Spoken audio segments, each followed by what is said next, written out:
so we have a half an hour, so get right to it. Please. Stop formal right now. You come back. 7:30. You can lead it now. Thank you. Well, good evening all, and thank you for this opportunity to present next year's budget, first look at it. Wanted to thank everyone for the team that I've been allowed to work with. It's been a great experience, and we're very proud of the budget we put together for you this evening.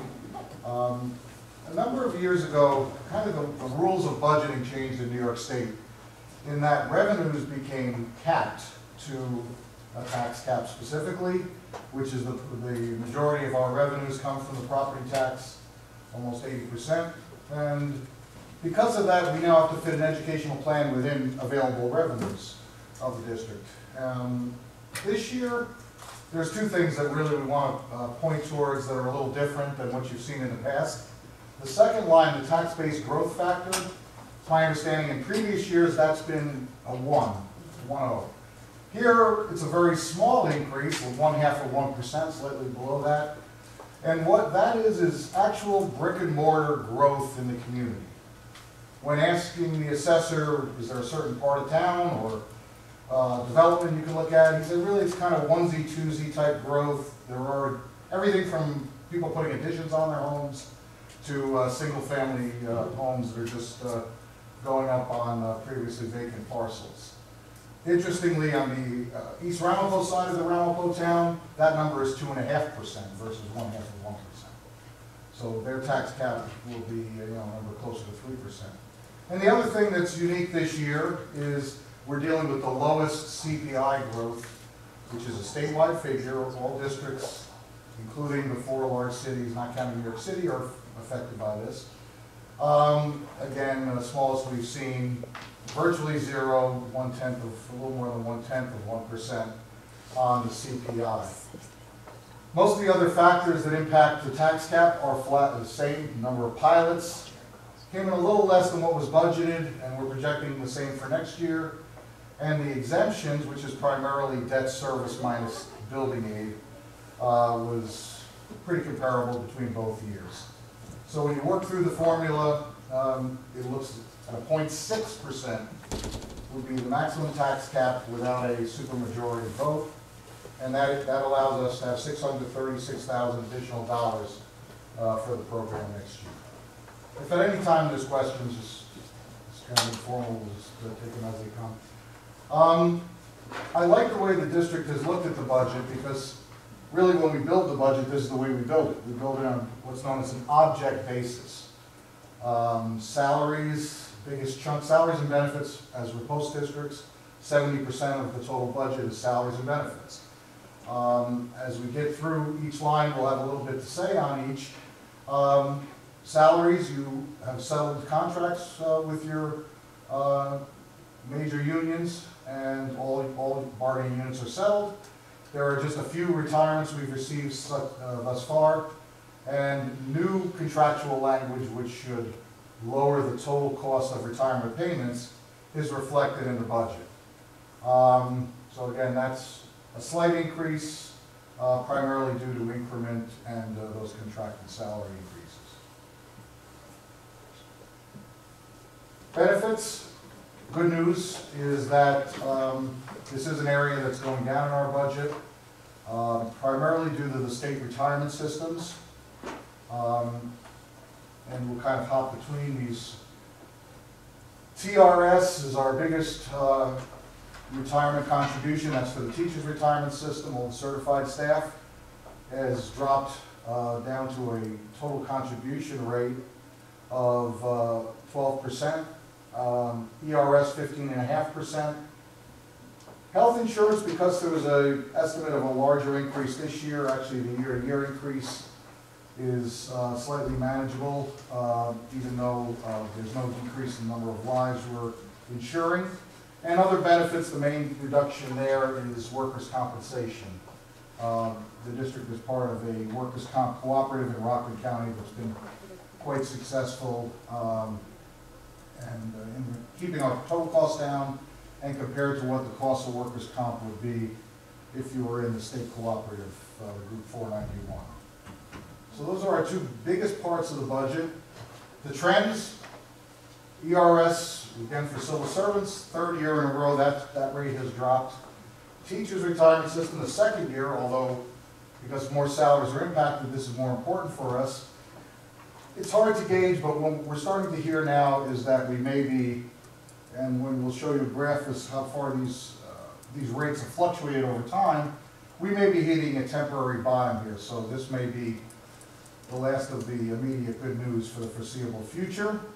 Health insurance, again, a positive there is there's by the end of the contract period, all unions will be contributing at a minimum of 15%, and that is also helping to control that cost going forward. TRS rates, it's, you can just see from this chart that it's been hugely variable. And in the years when it goes up less than 2%, that still stays within the cap. So you are not able to factor that into any growth. So this 12% we're kind of assuming as we're thinking already towards 17-18 budget, you know, we'll probably stay flat or maybe start noticing an increase. And again, it's a huge impact and hugely variable over time.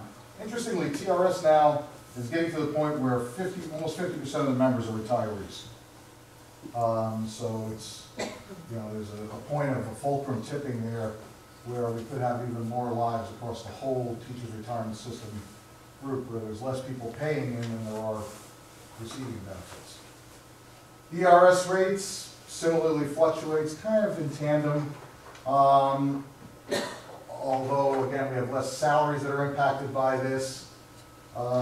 We believe this is also probably going to stay right around the 13 to 15% level is what we're hearing is going to be the new normal for that rate. Hopefully it won't have these huge fluctuations going forward.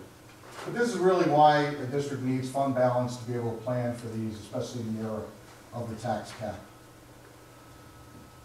This is kind of an interesting graphic of what's going on with your employees covered here. Kind of similar to what's occurring with teachers' retirement system on a larger basis. Our health insurance now, the red bar being retirees who are covered. There was a drop when there was reduction in staffing with cutbacks in the 2011-12 school year. But now we're getting to the point where those two bars are getting close to equal. No real change in the number of people we are insuring, and we don't expect any large change going forward based on next year's budget. But again, these two lines will come together probably in the next few years as those trends continue. Special education is, Roundco is not unique. This is an area of growth in many districts in the county as well as statewide. Really the reasons are increasing number of students, requiring out-of-district placement, and we talk about there the specific needs that are increasing. And also, among those children, their services they're receiving are at a higher level, whether it's shared aids or related services, speech, OT, PT, visually impaired, hearing impaired, it's the full gamut of services, psychological counseling, whether the students are in district or at BOCES or at agencies, you'll see a high number of related services. So that obviously is a part of our expenditure centers that you know, is going to need extra special vigilance as we move forward. Yes? Do you want me to ask a question now? Or Sure. Can I wait till the end? Go ahead. Can I wait till the end? Sure, you can. Okay. It's your call. Okay. Debt service, our next area. Flat, not really much to say there. The district did refinance all their debt at the lower interest rates. Everything is at fixed rates here. We don't expect to see any change for a number of years in our debt service until you get to 2018, 19? Is that when the state aid? 19, 20. Okay. So it'll be 2 or 3 years holding firm, and our biggest concern is when we get out 3 more years, that the state aid that helps us pay for this debt service will actually be dropping off quicker than the debt service does. So, that's another thing that we need to build a plan in place to, and we have enough time hopefully to absorb that budget shock when it hits. But that's to the tune of about $1.5 million that we would notice as an impact, again, in that 1920 school year. Another area that we're continuing to see some growth in is that transportation. Growth in, that should really be non-public school students transported.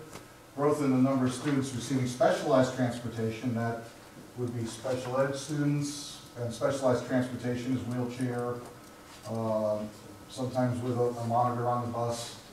Our number of schools we're going to is, I've been here all of about 3 months, and there isn't a week or two that goes by that I don't hear about another school we're going to be transporting to. So we already know about 3 new ones next year, but it'll probably be more than that, in all honesty. And, again, we have a responsibility within 15 miles to any school that's certified by the state through the bed system. So we are making a lot of trips out for that. And we are planning 2 additional large buses in next year's budget. So again, the transportation line item, again, is the second largest as a percentage increase, primarily for those reasons. Okay. Then looking at revenues, the district has been consistent in putting part of its fund balance as a planned balance against the following year's budget. We're keeping that consistent. We don't expect to see any major change in our billings, either up or down. A slight increase in BOCES refund is expected. That's that unclassified revenue. BOCES, every year BOCES has to net out to a 0. So what occurs is we buy services during the school year, and the following year there's always a refund. And since we're doing more, as our BOCES lines increase, the refunds increase as a percentage of what we get back the year after. State aid, we'll spend a little time on that. Happy to see an increase primarily due to the gap elimination adjustment. We're right now only budgeting what the governor's proposal has in it. The governor's proposing that over 2 years, the GEA is eliminated completely. There's another 844,000 or 850, I'll get to the number, if the GEA is fully restored this year, which may be a possibility. Building aid actually is going up. This is one of the trends we're seeing, primarily due to assessment reductions. The district is always compared to the state average for issues of wealth. So whether it's BOCES, special ed, we're actually, and this is all relative, we're looking poorer than we looked before, and we're getting higher reimbursement on these formulas. So a slight increase here. This is all driven by a higher reimbursement for building aid, not for more debt service. BOCES, similar, although there is more purchasing there of services. And the use of reserves, this will be the last year we have that. That's the tax certiorari, portion of the tax certiorari reserve which had to be expended. Within a short period of time, this will fully exhaust it. And then there's the tax levy at that same 0.6%. Historically, this has been the gap elimination aid we have lost. Started it in 2010-11 and was buffered a little bit with ARA, the stimulus from the federal government. Then our high water mark was 11-12 and slowly been coming down. And even under the governor's proposal, there's this 844 that's sitting out there, which we'll find out about in the next 2 weeks.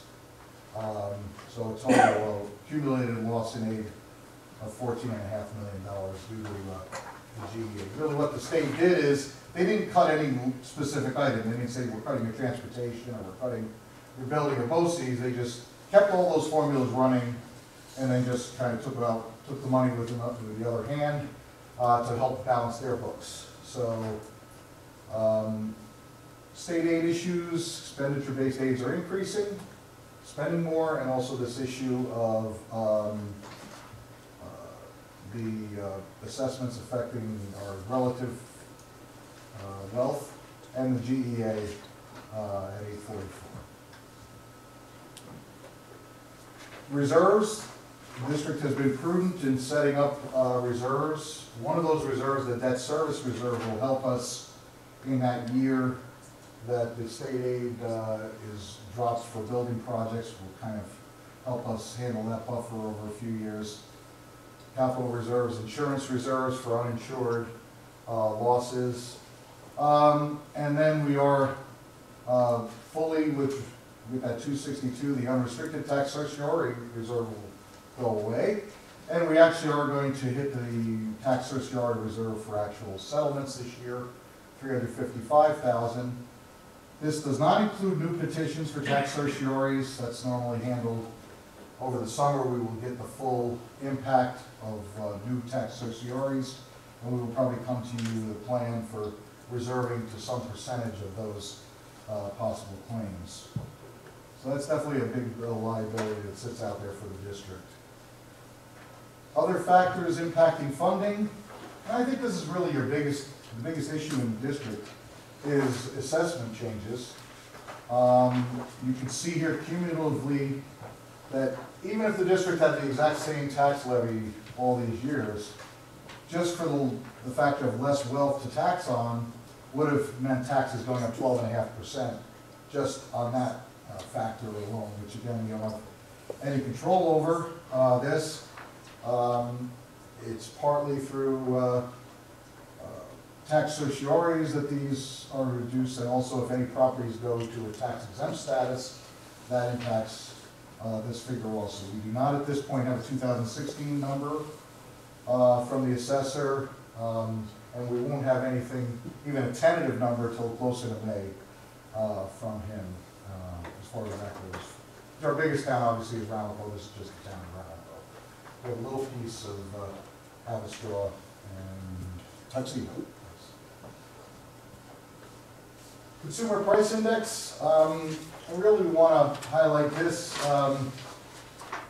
The last few years, the tax cap has been in place, and we've had much lower CPIs in place, kind of simultaneous with the tax cap. But this shows what's occurred with the levy and the tax cap over those years, tax levy, excuse me, and again, the last 5 years, including 16, 17, now being the 5th year, since the tax cap has been in place, you'll see that really we're trending right at CPI, give or take a little bit. That's really where, and that will continue to be the kind of the ceiling on tax levy increases. Things we're still looking for, I guess we have 2 more budget meetings, April 12th and 19th. We should have final state aid figures by then. There will probably be recommendations for additional staffing or changes in staffing. And also we'll know the results of possibly additional retirements. All 3 of those are going to have an impact on obviously the total amount of the budget as well as the tax levy possibly. Here's where we are right now. 0.6, budget to budget increase 1.3%, 1.33. Total budget, and we will have it, I believe it's on the website right now. And with that, I'll take any questions.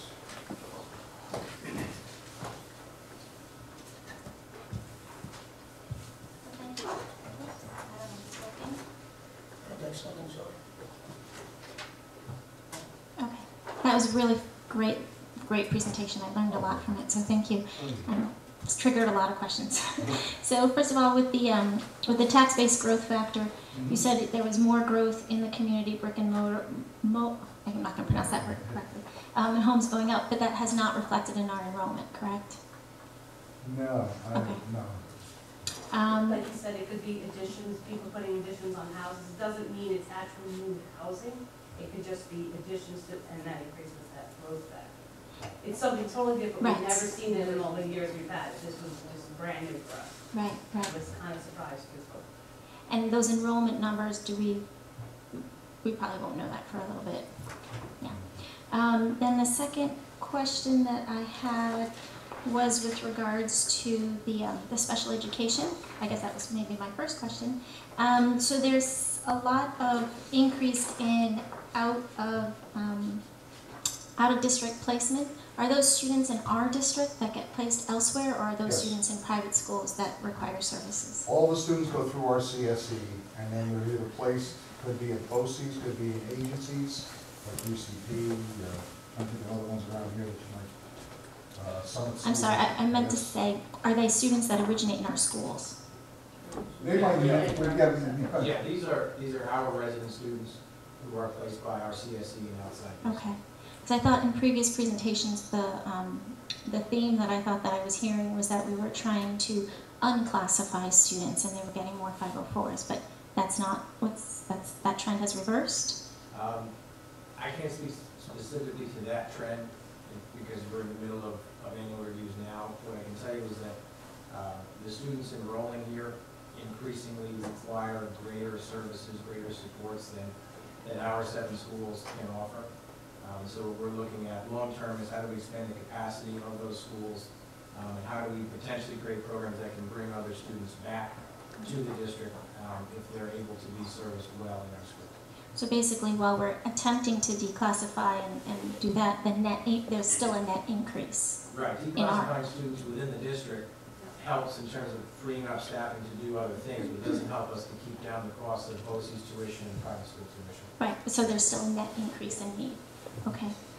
Go ahead, sorry. I remember discussing this, that I think the in-district students classification was going down, but it does equal a net increase if there are more going out of district, Yeah, is what it seems like. our concern from the budgetary standpoint is the cost of the students and the number of the students and those needs of the students Because who it are costs placed more to go out outside of of the district. district. Right, because we pay tuition to those agencies, to those schools to educate them, and they're educated well, but there's obviously a high cost associated with it. And we haven't lost any of our BOCES classes or nothing's changed within our district. No, we've created We've new maintained classes. it. Right, we've created new classes, Right. they started 3 years ago, and are well established at Montebello, at the middle school, and at the high school. We're gonna look to see if there are other populations of students within a certain age range who we could potentially bring back from BOCES or someplace else. But that's an inexact science. Right. But that would, if possible, I mean, we know we have space in some buildings, but I mean, if possible, that would help us from a cost standpoint. Yes. Obviously, if we could develop another class if needed, long-term, that would help. Yeah, that's one of the things we're looking at, not only from a cost perspective, but we want to educate students who live here in our buildings. to the extent As their possible. families would prefer to. Absolutely. Okay, thank you. My next question is with regards to transportation. You mentioned that there were more schools. What percentage of students in this district go private versus come to the public schools? Do we have a breakdown based on we percentage of do, students? I don't have it to give you right now, but we will definitely get you that. It has been growing, the non-public numbers have grown, I want to say, but I don't, I don't. Around 1,200 students, I'm trying to think that we might transport, there's a lot of kids to transport. But the biggest problem is, it's not like we're transporting, 100 kids to one school. We could be transporting, we have over 100 schools now that we transport to, non-public schools. We could be transporting 10 kids to one school, 20 kids to another school. It's very, and that costs a lot of money to be able to transport all these kids to a lot of different schools. So it's not only the growth of the number of children, it's the number of schools that we're also transporting to. Obviously, that costs more money. We're looking at it, you're changing policy, or your policy's looking at it today.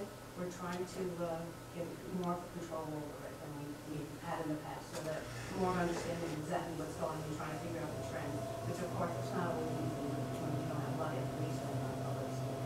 We're trying to control that as best we can. We can give you for the next meetings data on the growth of schools, growth of kids, and what it's meant for the number of vehicles we need to run. We have it. Thank you. What was that question?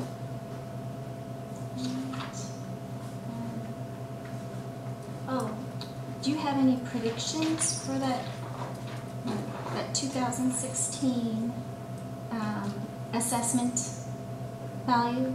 Are there any predictions that we can, I because think the biggest thing from- is the large property that's currently up for sale, which is the biggest issue.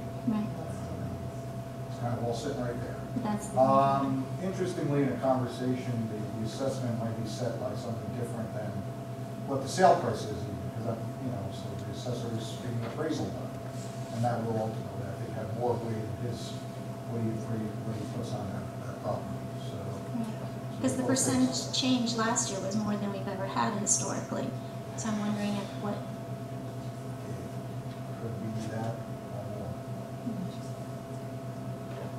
and then the last question is with regards to the CPI and the tax levy. Yep. I noticed from these graphs, sometimes the CPI is higher than the tax levy, sometimes the tax levy is higher than the CPI. What's the recommendation? Well, Should really, they right be- now, we've, there was a point there was really no coupling of the two things. Right. Now we're directly coupled, so we are going to be completely attached to the CPI. Right. Outside of things like growth, you know, brick and mortar growth, that is gonna be it. Or if the community votes for more, you know, building projects, those are the only two things that are gonna decouple it from the CPI. So this is, the recent trend is what it's gonna be, which is the two numbers are almost exact almost every year. And that's, you know, over the last 5 years, so. Yeah, certain other things like pilots might affect it, building aid might affect it, building needs been small, and, you know, we've gone back and forth with this for the last like 3 years, I believe, are they making us do the refund, that little amount that we can take out, but I can't, I think the biggest thing that's affected us over the time has been the pilots, but also with TRS, I think the first year or second year, TRS was higher than 2%, and not even the ERS. Once that's over 2%, that affects it. So that's why maybe in the first year you're seeing that CPI was 2.68, we were at 3.16, because besides CPI, those other things do factor into the calculation. But obviously we've never been over the cap, and we never thought about going over it. But there are other factors. CPI is the main factor, but there are still some other small factors within within any district if you look at it as well. Okay. Thank you very much. Oh, you want? Yeah. Just a quick question, because I know you mentioned the gap elimination and the restoration was almost 600,000. Do we know when, if the governor makes a decision, when that would be around? April 1st. So that's the deadline. Well, I would be surprised if we're not sitting here with the, you know, the real number next time. We had, this is the legislative that will come out, they could override the governor. I've heard it, there's like very mixed feelings on what's going to happen there. There's some people that strongly feel this going to, and some feel that that's not going to happen. So we even don't know until it's. Well, the whole house budget came out, eliminated. Right, Those are it's good just a matter of numbers. whether that's going to be a part of it. That'll be the point. They also want to increase foundation aid, which the government doesn't want to do either. Those are two good budgets for education. And just one other thing, under the restricted tax tertiaries, so those carry over year to year. As we- Yes. You know, and I know, So that we, there's a you know, sum. we have to have the funds in case they're needed. Yep. Usually we get a list. Yes, we won't have the list until, I don't get them until the summer. What we've shown you in the past is the old list. We actually did show you 15, 16 last year because we kind of duplicated it. We could show you what we did last year, but you want to see. I was just curious as how many of those from the list we had are resolved or still not resolved. Yeah. So just so we know kind of, you know, where we are. There are very few that are resolved. You usually will get a Yes. resolution Right. to do that. Right. So there are very few that are resolved at this point. Some of them. But some of them drop off too. Some of them. I mean, because it's not only about resolution, Yeah, sometimes they just drop off. Right, and if that's true, then we take, you know, I keep a very detailed Right, list of right. every single one of them, and as I get some, like, there are some that settle with zero, Right. and you know, that'd be wonderful, but most, very rarely does that happen. But, whenever we do, you know, at the end of the year, we usually show you what we have in total, but that's why we try to keep you informed a little bit during the year, so you can see that. They take years, it's I know. unbelievable. I know. Thank you.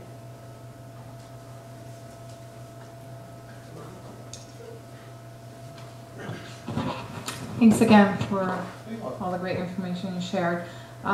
Regarding gap elimination and not really jumping the gun, let's say best case scenario, we have that 844,000. I like to think positively, especially with our legislators assuring us they are for eliminating it completely this year.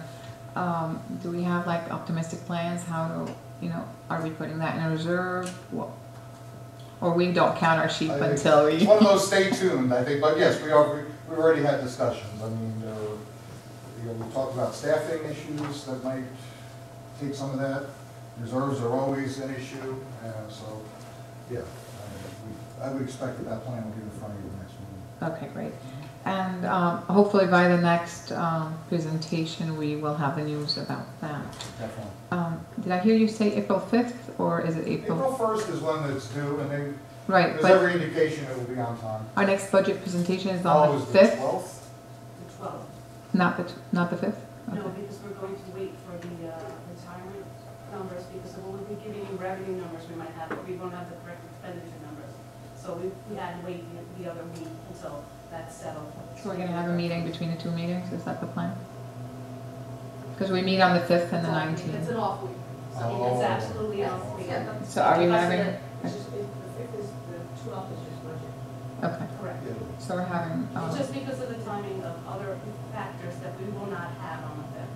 So to give you a complete presentation of what we, pretty close to what we think the total real things are going to be, we have to be in the okay. And as far as the debt service, I heard you say to make up for that 2019, 2020 expectation for the state aid to drop, that we would start planning ahead with some sort of a reserve. Yeah, you actually have 1.5 million already set aside in a debt service reserve, it's like a fund reserve page. So you already have that 1.5 million sitting there. That was money that was borrowed, and interest has grown on it. It was not spent for capital projects, so it's partly interest, partly unspent capital project that has to be returned to help retire the debt. It's when you actually bring it back, and again, we're saying, bring it back, we put the one asterisk, when building aid goes down, that, and we probably won't use it all at once, we might do a two-stage, 1 million, 1 year, 500,000, just wean off it. But that still won't be enough, because it's going to be a multi-year effect, and the first year it's almost that full amount is what the loss in aid will We be. did our major capital projects, the $65 billion, which some of you will be aware of, and then we did the $18 million in 2004. The way that we were funded, we got to start getting aid before we actually spent all the Spend money. it. So we were getting aid early before the project was finished, so over 15 years. So we still have this expenditure that's going to go on where the aid is going to end sooner because of that. Now it doesn't work like that. Now you don't get your aid until your final cost report is done. We've talked about this before as well. Now things actually smarter way of doing it, so you won't have this big issue. Why it's such a large number for us is because $65 million worth of aided projects, most of those will fall off in 1920. So it's a big reduction that we really have to think about.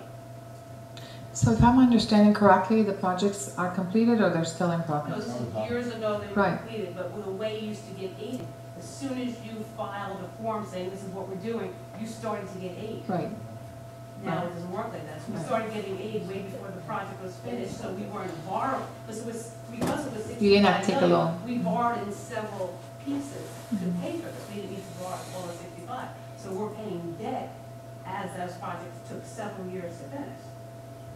You know what I'm saying? They So give that- you aid over 15 years for most of the projects. And you're paying the bonds over a long time. right. So the timing is not right. So to get back on the same schedule that they are changing, basically, we need to plan in advance. Yeah. Regarding the transportation, I know we're looking at a policy that would change our transportation numbers. Have we figured out how much that could save potentially? Any expectations? We're working on it big time. We've put a lot of hours into it, trying to reroute people, and we're going to have a presentation next week to the private schools as well to show them what's going on. Although I don't think we'll have a lot of savings in 16, 17, we're hoping by working with the transportation companies and also working with these private schools and changing the way we're doing things, we'll have some savings in the future. We're hoping. But, you know, things could be growing at the same time, so, you know, it's hard to really time. Time is money when it comes to transportation, and whether it's starting times at schools, there's a whole bunch, we're kind of just looking at all of it, and even one bus costs less than 2 vans, even though you can fit the same number of kids on a bus. Now the question is, well, how long are those kids on the bus? Do you meet the starting times? And, but clearly if we had our choice, we'd have a lot less vans and a lot more large buses, but, sometimes, they're not gonna take being late 10 minutes every day. Can only imagine how complicated the So- whole transportation piece is, yeah. And it's getting more, it's really, Thank you if very it was much. static, I think it would be a lot easier. I appreciate the information from both of you, thank you. I just have one more, leftover question. On the anticipated expenditures, there's a whole bunch of series, building and ground technology, BOE, supplies, equipment, and other, I'm assuming that's in another budget presentation that you'll. We can get deeper into those, primarily they weren't, kind of highlighted tonight, because there was really no change in most of those areas at all, as far as the staffing, definitely no changes, and, things like, what we're putting aside for, whether it's equipment for the buildings, or fuel and so forth, but we can dig more into those for you. That's the only reason we didn't highlight them tonight. My question was going to be with the Smart Schools Bond Act, how does that impact the what money you're That's putting kind of aside all for off technology? budget, that's like a capital item, it's not here at all, smart bonds isn't here at all. So Okay. that So this 1.6 technology million, covers things other than what the Smart Yes. Schools Bond Act Yes. would cover? yeah, that's above and beyond this.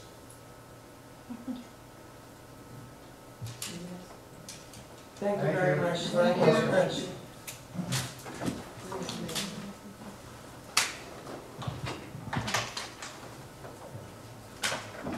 Okay, so at this time, I'd like to call to order Grand Central School Board Board of Education meeting Tuesday, March 15, 2016. The time is now 7:08. Let the record reflect all board members are present. At this time, Chair will entertain a motion to go into executive session for the purposes of, 1, reviewing with the superintendent of schools proposed MOA for leave of absence pertaining to a particular teacher. 2, reviewing with the attorney for the Board of Education status of Novartis property. 3, reviewing with the attorney for the Board of Education legal issues pertaining to non-public school transportation. 4, reviewing with the superintendent of schools and attorney for the Board of Education status of MOA with RTA regarding retirement incentive. And 5, reviewing with the attorney for the Board of Education pending improper practice charge. Shall we can motion first? Craig, second. Clark. Or the reverse. All those in favor, signify by saying aye.